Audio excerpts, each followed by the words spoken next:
না নাই এই মানুষগুলোর মনে হয় রূপের অভাব নাই। আচ্ছা, তোদের কি কোনো হাইয়া শরম লাজগিন বলতে কিচ্ছু নাই?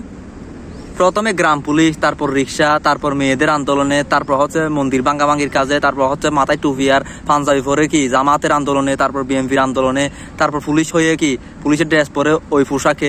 এখন দেখতিস তোরা উপদেষ্টা আসিফ মাহমুদের কি এডিট করে কি তার লিঙ্ক ভাইরাল হয়েছে বলে কি এখন এডিটিং ম্যানের পত্তায় তোরা নিলি। আইছে তোরা কি আইয়ে শরম লাজগিন বলতে কিচ্ছু নাই? তোরা কি মানুষ হইতিনি? কবে মানুষ হবি? বয়স কমেছে তোদের? নির্দিষ্ট একটা প্রাপ্ত বয়স্ক হওয়ার পর তোরা তো কুত্তা লিগে গেছস। কুত্তা লিগে যাওয়ার আগে কি তোরা পড়ালেখা করস নাই? তোরা কি ফ্যামিলিগত কোনো শিক্ষা নাই? এই শিক্ষা তোরা তোদের কে দিব? এত শিক্ষা দিতে দিতে দিতে মানুষ অতিষ্ঠ হয়ে গেছে। বাংলাদেশের মানুষ এখন তোদের এগুলো বিনোদন হিসেবে নিতে যাচ্ছে।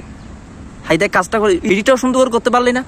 ওইখানে উপদেষ্টা মহোদয়ের কি উপদেষ্টা আসিফ মাহমুদের কলাটা এত বড় একটু ছোট করে লিমিট করে কি এদিক থেকে একটু প্রেস করে রাখতি, মানুষ আমরা খুব সহজে বুঝতাম। এখন তোরা ফেলছে এটা এডিট।